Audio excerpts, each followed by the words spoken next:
Hello, this is Storm Warden coming back at you today with another video update. And today we're going to talk about the increasing probability that we will see some sort of tropical cyclone in the Gulf of Mexico sometime middle of next week towards the end of next week. So that's what we're going to talk about today. Probabilities are only increasing.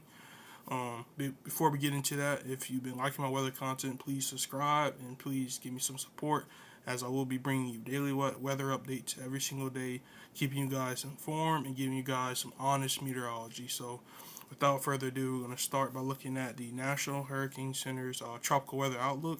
And here we are, and we have a 40% chance of cyclone formation in 7 days. So, this probability is only increasing. Yesterday, when I showed you this, it was a 20%. Now it's a 40%. So, probabilities are only increasing that we will see some sort of tropical cyclone. Now, there's so many questions right now as to what's going to happen, where it's going to go, the overall upper level wind pattern over the continental U.S. There's so many questions right now. But what we do know is that more than likely we're going to have some sort of system. But what happens once it gets past the Yucatan Peninsula, or does it not even develop till it gets past the Yucatan Peninsula? I mean, there's a lot of questions. So, which is typical with these CAG setups. Typically you get these systems that form off to Central America, and now where they go or where they track is typically a lot harder to forecast. So that's no surprise there. So we're gonna start by looking at the GEFS ensemble members, and we're just gonna start by going right through this. So we're going in time, and you're gonna notice huge uptick in ensemble members right here, and this is where our development could happen. So this is next Thursday. So this is only 100. Well, it is 168 hours out. One thing that you want to watch for in meteorology, or when you're looking at ensemble members, is you want to see this going up in time. This is what's been happening. If we go back in time, at one point this was at 800. I mean, not 800, but this was at almost 200 hours out at a point in time. But now it's at 138. So probabilities are only increasing, especially as we get further out in the time. So things are looking more and more favorable for some sort of development in the Gulf of Mexico. And then some members go all over the place, which is to be expected because nobody knows where this thing is going. And we really don't even know what the intensity of this thing is going to be. So there's still a lot of questions. But that's the overall GEFS ensemble members. Now, looking at EPS ensemble members, and generally they're gonna start to blow up too.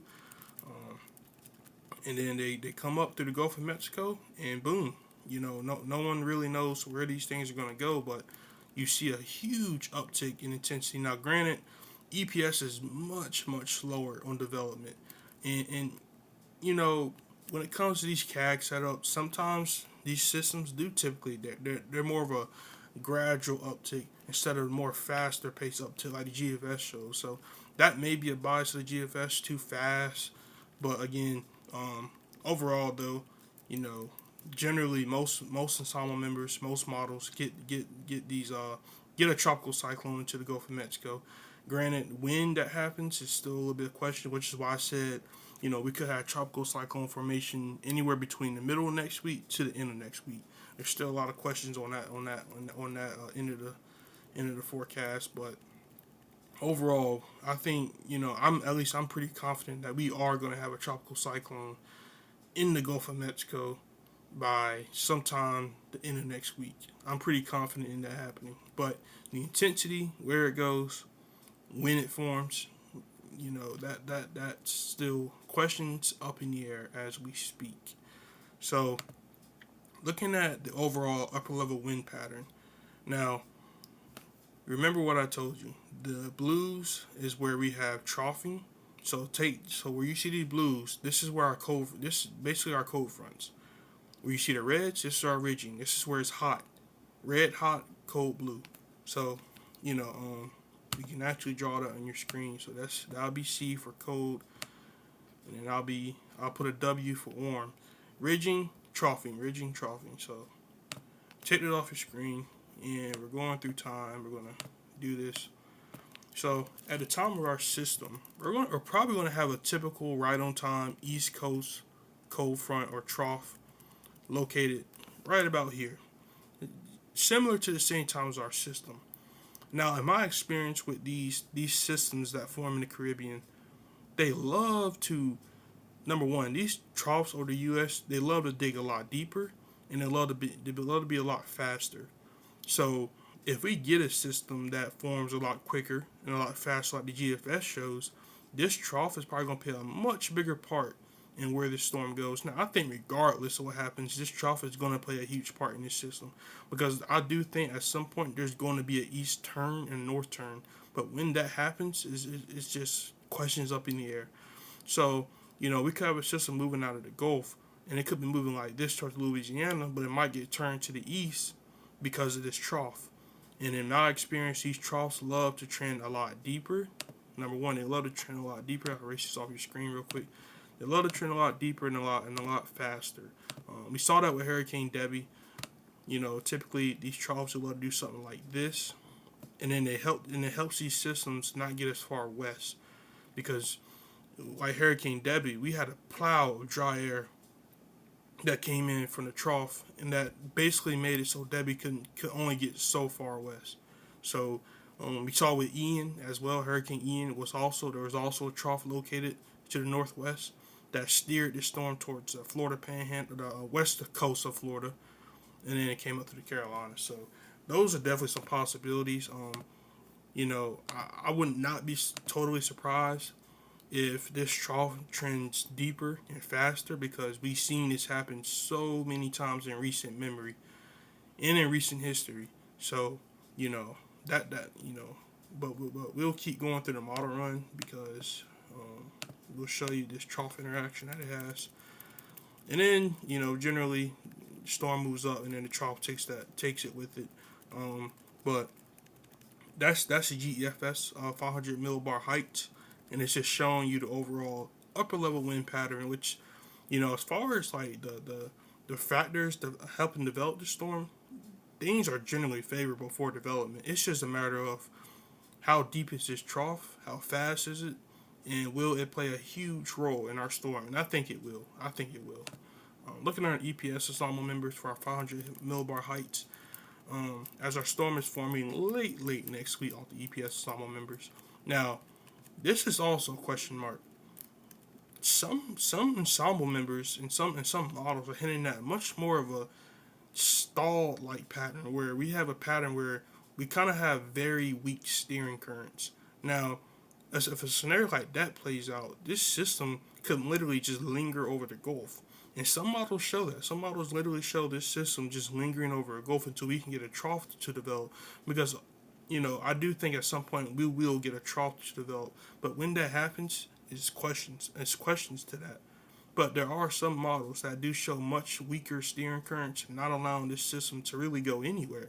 Not to go west, not to go east, not to go anywhere, not even north, because you have weak steering currents. And it's possible that we could have a lingering storm over the Gulf. That is a possibility. So like I said, we're talking like this, but everything that I'm saying right now is kind of speculation, because right now, until we have a low that forms, everything's pretty much on the table. We could have a system that still tracks, that doesn't even form, that just goes over the Yucatan Peninsula. Albeit that's very, very unlikely at this point in the game. I think we see a system inevitably, but when that forms, there's still question marks, because some models don't develop this until next weekend, which is much later, and then some models have very weak steering currents as well. So we have a system that basically is just lingering over the Gulf. So that is a possibility. So we're looking at I want to show you the upper level wind pattern. Don't pay attention to the number. It shows a 930 hurricane, which is probably like going towards Cat 4, Cat 5 status. Don't pay attention to that, but this just goes to show you how favorable the Gulf is. Very favorable upper level wind pattern, no wind shear, no dry air. I mean, things are pretty much looking quite favorable for development in the Gulf of Mexico if we can get a really nice system. Now, one thing that I've been looking at in the models is this system looks really, really huge. I mean, really big. That may be something that could maybe limit intensification in the long term, but that's more, short term, medium term things to forecast. But this system by far looks really, really huge off the model runs that I've seen. I'm not going to show you And I actually want to give you an example of why I won't show you model runs. Here's why I won't show you model runs that show hurricanes. And I want this to be a great lesson to you all who watch my videos, that this is why you don't like to show these this far out. Now, this is the GFS model. It shows a huge, you might say probably Cat 5 hurricane in the Gulf of Mexico next Saturday. 929. Look how large of a system that is in the Gulf of Mexico. I mean, it's almost covering up half of the Gulf of Mexico. Now, I'm going to move this back in time. Look how inconsistent this model run is. It went from having a hurricane off the coast of North Carolina to showing an all-out huge Category 5 hurricane. That is very inconsistent. And at 060 this morning, it pushed the hurricane that far southwest. So this is why I don't come on here and just show you these outrageous model runs, because they're very, number one, they're very inconsistent, and two, we don't have a low. So these model runs, these thermatistic model runs, what we call them, they're not going to be very accurate this far out. Now, once we get closer and we start getting more consistency between the models, then I will show you these model runs. But for now, if I was showing you these model runs, I wouldn't be giving you honest meteorology right now. I'll just be giving you a lot of clickbait, because that's what it is. This is not going to happen this way. Almost Category 5 hurricane is not going anywhere towards the Gulf of Mexico, because we don't even have a storm yet. Will we get a storm? My bets are that we do have a storm. But will it be like this? No, it will not be like this. So, I can't tell you how strong it will be. I can't tell you how weak it will be. But I know for a fact that we won't have this in the Gulf of Mexico. I mean, this covers up the entire, almost, you might say this, the whole eastern side of the Gulf of Mexico is completely covered by this storm.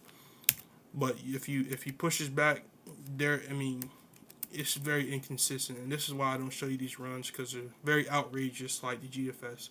And this isn't the only model that's showing something like this crazy solution. There's other model runs also showing crazy solutions that I'm not going to show you because they're very inconsistent. So that's why I don't show you the thermatistic model runs. Now, I talked about the warm ocean waters. Ocean waters are very, very warm in the Gulf of Mexico. This is obviously going to help favor development of this system. You know, again, there's not much more I can really say about that. There's very warm ocean waters.